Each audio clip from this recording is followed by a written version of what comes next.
bersama saya Cynthia Renika dengan NPM A1A020019 dari Prodi Pendidikan Bahasa Indonesia. Dosen pengampu Bapak Arsyadani Misbahuddin MPDI. Nah, pada video kali ini saya akan membahas mengenai materi yaitu pokok-pokok ajaran Islam. Yang dimana pokok-pokok ajaran Islam sendiri mempunyai 3 pokok ajaran. Yang pertama adalah rukun iman, yang kedua adalah rukun Islam, dan yang ketiga adalah ihsan.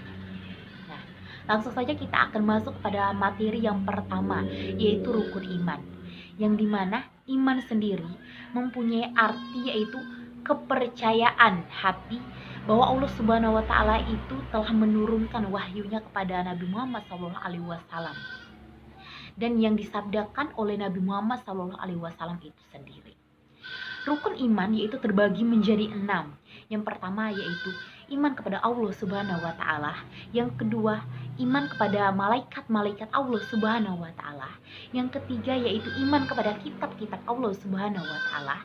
Yang keempat yaitu iman kepada nabi dan rasul Allah Subhanahu wa Ta'ala. Yang kelima yaitu iman kepada hari akhir. Yang keenam yaitu iman kepada qada dan qadar. Dan mengenai iman, adapun ciri-ciri orang yang beriman menurut kitab suci Al-Quran. Adapun contoh diantaranya yaitu yang pertama, orang yang beriman maka ia senantiasa merasa takut kepada Allah Subhanahu wa Ta'ala. Dan dengan rasa takut di dirinya sendiri, maka itu akan memicu keinginannya untuk melakukan ibadahnya dengan lebih baik lagi. Adapun contoh lainnya, orang yang beriman maka ia akan khusyuk dalam sholatnya, senantiasa senang berinfak, dan juga ia akan merasa gembira dan senang hati apabila mendengarkan lantunan kitab suci Al-Quran. Maka dengan adanya iman tersebut, adapun fungsi dari keimanan itu sendiri dalam kehidupan sehari-hari. Fungsi dari keimanan itu contohnya saja yang pertama yaitu senantiasa mendekatkan diri pada Allah Subhanahu wa Ta'ala.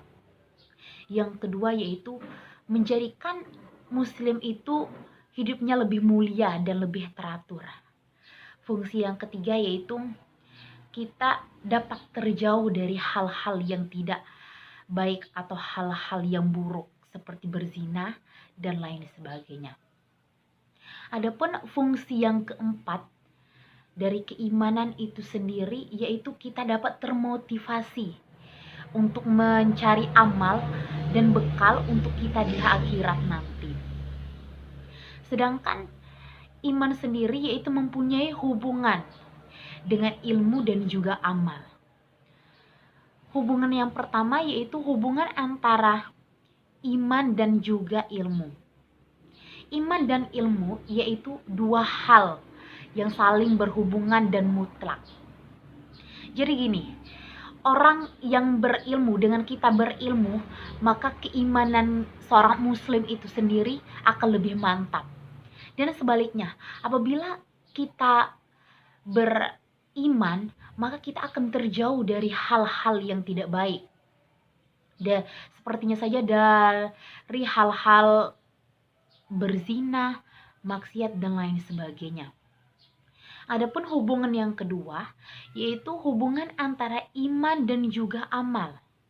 Jadi iman dan amal ini dapat diartikan bahwa gini, apabila orang yang beriman maka ia akan menunjukkan keimanannya itu dengan amal solehnya. Dan untuk hubungan yang ketiga yaitu hubungan antara ilmu dan juga amal. Jadi gini, untuk ilmu dan amal ini dapat kita fokuskan kepada 2 hal.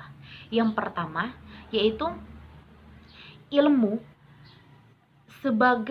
itu dapat dikatakan sebagai dasar atau pembimbing dari amal soleh itu sendiri. Dan yang kedua yaitu amal yang luas dan berkembang itu didasari dengan adanya ilmu. Jadi dapat dikatakan bahwa tujuan atau kehendak yang dikehendaki oleh seseorang maka itu meski didasari dengan adanya ilmu. Nah, kita masuk ke pembahasan yang kedua, yaitu rukun Islam. Rukun Islam itu berarti 5 tindakan dasar dalam Islam, yaitu dianggap sebagai pondasi bagi orang-orang yang beriman dan sebagai dasar kehidupan Islam.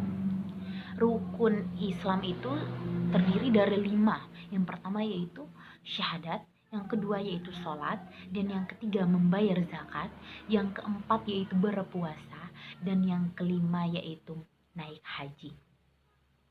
Fungsi rukun Islam itu sendiri yaitu pendekatan yang diciptakan oleh Allah Subhanahu wa Ta'ala untuk menciptakan atau membentuk kepribadian seorang muslim, yang akhirnya nanti akan menghasilkan sosok muslim yang berkepribadian prima bagi orang yang mengamalkannya. Nah, untuk pembahasan yang ketiga, untuk pokok yang ketiga yaitu pokok ajaran Islam mengenai ihsan. Ihsan sendiri yaitu berarti, dapat diartikan bahwa kita beribadah kepada Allah Subhanahu wa Ta'ala seolah-olah kita melihatnya. Dan apabila kita tidak merasa seperti itu, maka ketahuilah bahwa Allah Subhanahu wa Ta'ala melihat dirimu.